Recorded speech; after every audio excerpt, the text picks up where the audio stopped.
জাতীয় নির্বাচন অনুষ্ঠিত হতে হবে। আবারও আমরা বলতে চাই, আগামী ডিসেম্বরের মধ্যেও জাতীয় নির্বাচন অনুষ্ঠিত হবে।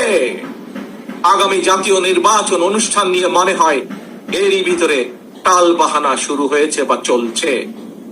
কথিত অল্প সংস্কার আর বেশি সংস্কারের অভিনব শর্তের আবর্তে ঘুরপাক খাচ্ছে আগামী জাতীয় নির্বাচনের ভবিষ্যৎ।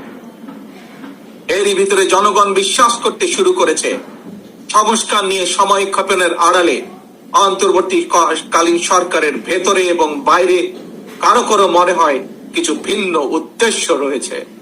পলাতক স্বৈরাচারের সময় আমরা দেখেছি তারা কিভাবে আদালতকে অবজ্ঞা করেছে, আদালতের রায়কে অবজ্ঞা করেছে।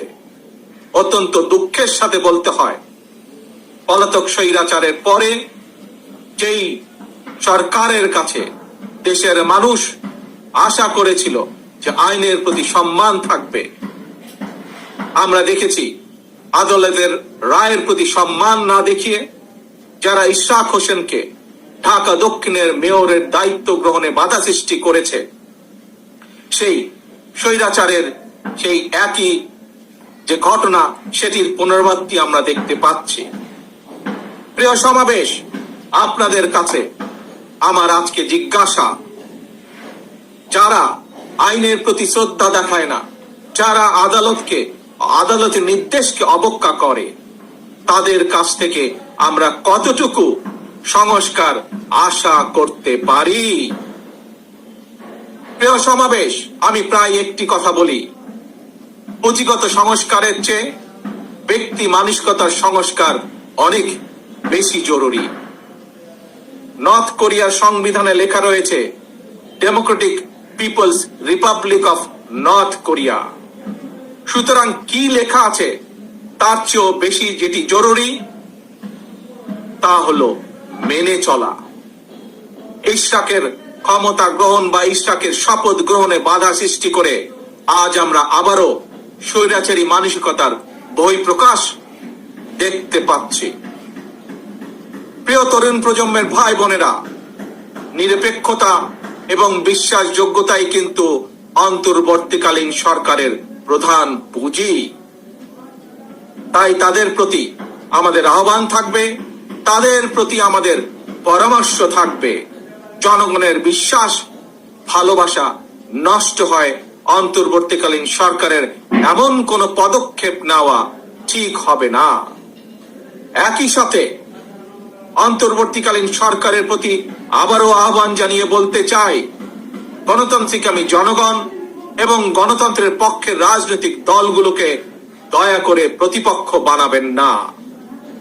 যদি আপনাদের কেউ রাষ্ট্র পরিচালনায় থাকতে চায়, তাহলে সরকার থেকে পদত্যাগ করে জনগণের কাতারে আসুন, নির্বাচন করুন।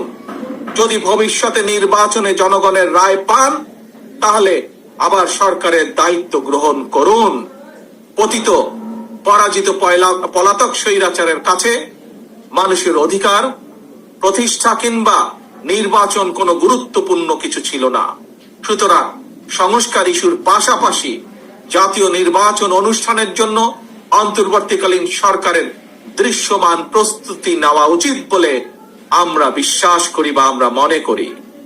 অতীতে বিভিন্ন সময় এই বাংলাদেশে তত্ত্বাবধায়ক সরকার নিরপেক্ষ নির্বাচন অনুষ্ঠিত করেছে এবং প্রত্যেকটি ক্ষেত্রে আমরা দেখেছি তত্ত্বাবধায়ক সরকার 3 মাসের মধ্যেই সফলভাবে জাতীয় নির্বাচন অনুষ্ঠান সম্পন্ন করেছে।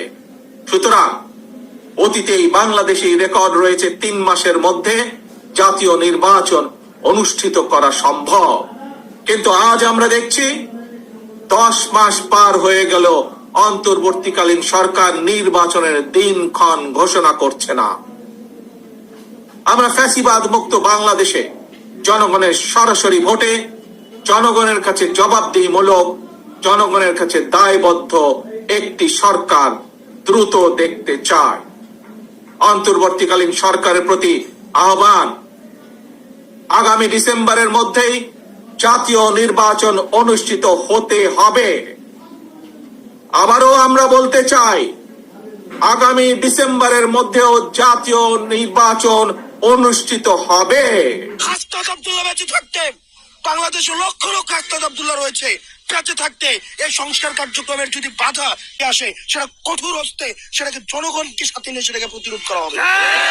আপনারা এটা ভাববেন না যে আপনাদের বিকল্প নাই। 5ই আগস্ট কিন্তু আপনাদের এই হিম্মতটা ছিল না যে শেখ হাসিনার চোখে আঙ্গুল দিয়ে শেখ হাসিনার ক্ষমতাকে প্রশ্নবিদ্ধ করে সাথে নিয়ে সেটাকে প্রতিরোধ করা হবে।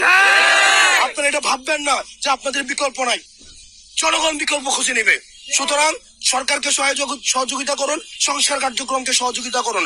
আপনাদের যদি সংস্কার কার্যক্রম নিয়ে কোনো পর্যালোচনা থাকে, কোনো মন্তব্য থাকে, সেটা আপনারা নিজেরা আলোচনার মধ্য দিয়ে সেটা সমাধান করুন। কিন্তু সরকারকে যদি জিম্মি করেন, সেটার পরিস্থিতি ভালো হবে না। কারণ আপনাদের এই হিম্মত ছিল না, আপনাদের এই ধরনের কোনো হিম্মত ছিল না ফ্যাসিবাদ সরকারকে প্রশ্নবিদ্ধ করার।